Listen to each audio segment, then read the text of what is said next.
Hello दोस्तों, स्वागत है आपका अपने यूट्यूब चैनल MPK एजुकेशन में।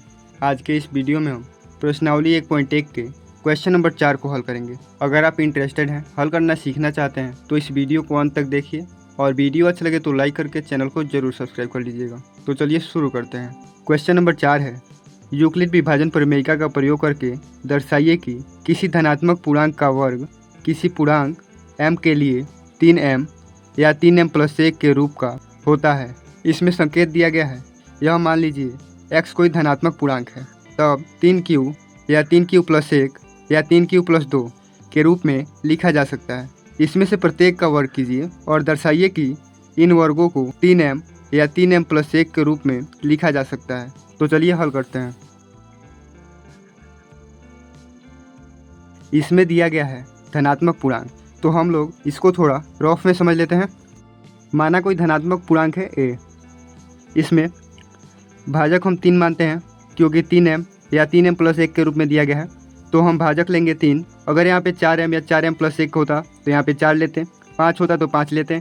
अब यदि हम इसको भाग देते हैं, कोई भागफल आ जाता है q और शेषफल आ जाता है r। तो कोई भागफल q और शेषफल क्या होता है r। तो यहाँ पर हम यूक्लिड विभाजन प्रमेयिका लगाएंगे तो a का मान कितना होगा, a बराबर क्या होगा, a बराबर क्या होगा, भाजक गुना भागफल प्लस शेषफल यानी r। तो ये क्या कहलाता है, यूक्लिड विभाजन प्रमेयिका। इसको हम ऐसे भी लिख सकते हैं, a बराबर 3q प्लस r। तो यहाँ पे जो a है उसको हमने क्या माना है, धनात्मक पूर्णांक। तो यहाँ पे लिखेंगे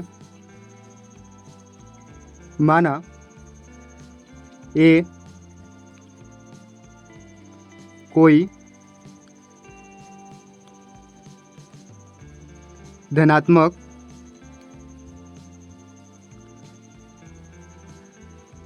पूर्णांक है तथा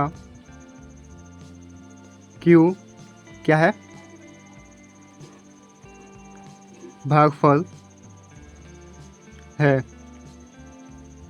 अब हम यूक्लिड विभाजन प्रमेयिका लगाएंगे तो यहाँ लिखेंगे, इसलिए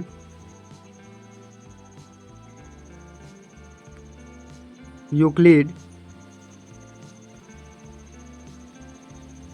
विभाजन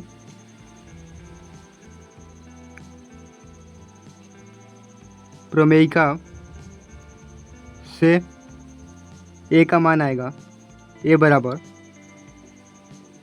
3q प्लस r। अभी हम लोगों ने देखा हुआ है यहाँ से, जहाँ हम जानते हैं कि r शेषफल है।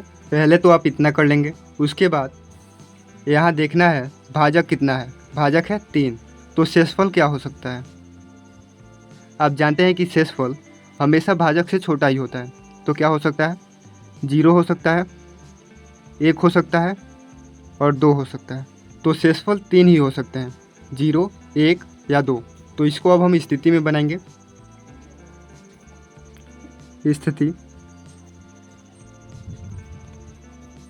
1 में क्या हो, यदि r बराबर 0 है, यदि r बराबर 0 हो तो a का मान कितना आ जाएगा, यानी यहाँ पे r की जगह पर 0 हो तो a का मान कितना आएगा, a बराबर 3q। अब हम क्वेश्चन में देखते हैं तो यहाँ बोल रहा है धनात्मक पूर्णांकों का वर्ग करना है। तो अब हम इसका वर्ग करेंगे। तो यहाँ लिखेंगे दोनों पक्षों का वर्ग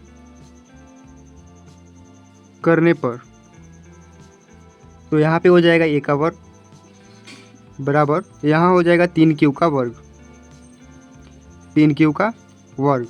तो a का वर्ग क्या हो जाएगा, a वर्ग ही हो जाएगा बराबर 3q का वर्ग क्या हो जाएगा, 9q का वर्ग। 3 में 3 से गुणा करेंगे तो 9 हो जाएगा और q में q से गुणा करेंगे तो q का वर्ग हो जाएगा। तो यहाँ पे हम 9q को लिख सकते हैं a वर्ग 3 गुना 3q का वर्ग। अब यहाँ 3q वर्ग को m मान लेंगे तो यहाँ लिखेंगे a का वर्ग बराबर 3m, जहाँ m बराबर 3q का वर्ग। ये तो थी स्थिति 1। अब हम स्थिति 2 ले लेते हैं।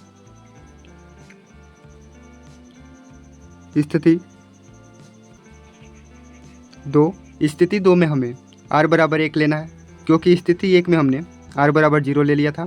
तो स्थिति 2 में हम r बराबर 1 लेंगे और स्थिति 3 में r बराबर 2, क्योंकि r का मान 3 ही हो सकता है, 0, 1 और 2। r बराबर लेंगे 1 हो 2। जब r का मान 1 है तो a का मान क्या होगा? a बराबर 3q प्लस 1। अब क्या करेंगे? इसका वर्ग कर देंगे। तो यहाँ लिखेंगे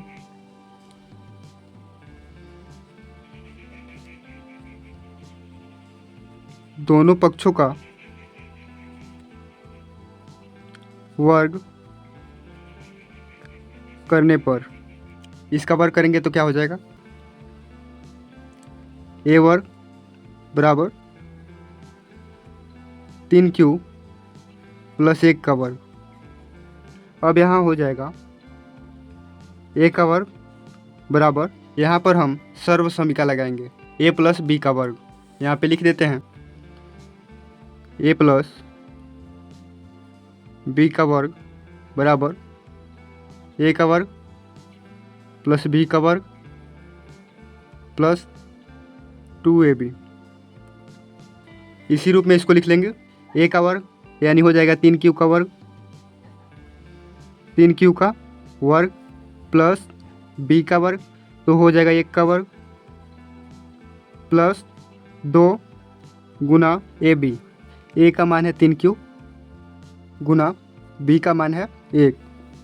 तो यहाँ पे हो जाएगा a वर्ग बराबर 3q का वर्ग है तो हो जाएगा 9q का वर्ग प्लस 1 का वर्ग 1 ही हो जाएगा प्लस, और यहाँ पे 2 एकम 2 और 2 तिया 6 तो हो जाएगा 6q। इन दोनों में से कॉमन आ सकता है तो इन दोनों को एक साथ लिख लेते हैं। तो यहाँ हो जाएगा a वर्ग बराबर 9q का वर्ग प्लस 6q प्लस 1। तो यहाँ हो जाएगा a वर्ग बराबर 3q कॉमन ले लेते हैं, 3q कॉमन ले लेंगे तो क्या हो जाएगा?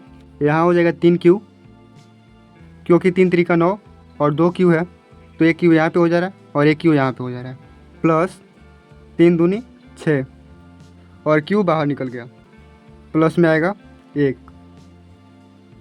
तो यहाँ पे हो जाएगा a वर्ग बराबर, इतने को हम m मान लेते हैं तो यहाँ हो जाएगा 3m प्लस 1, जहाँ m का मान क्या हो जाएगा? q,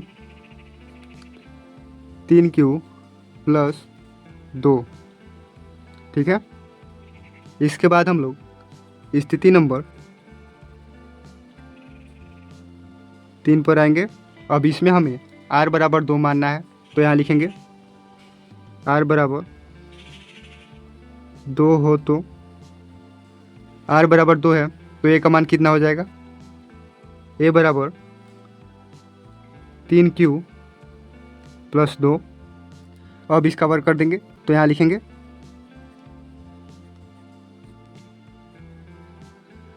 दोनों पक्षों का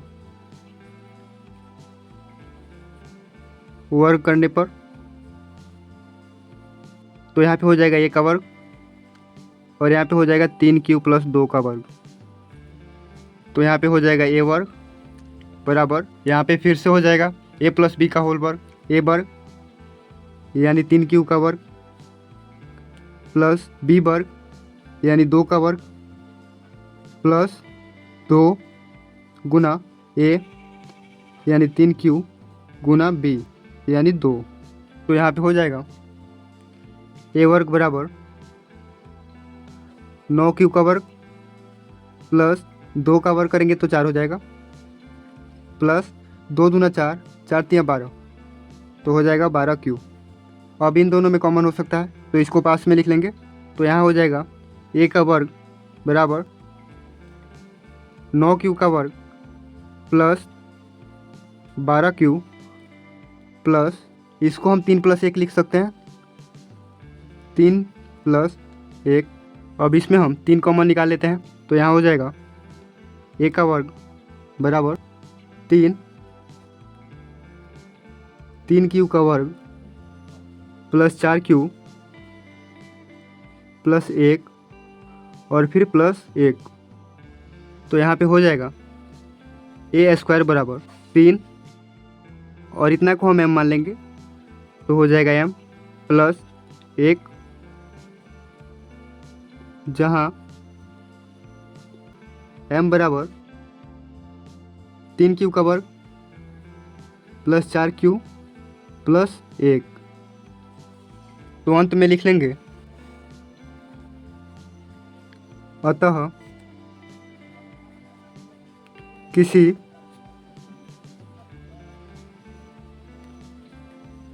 धनात्मक पूर्णांक का वर्ग किसी पूर्णांक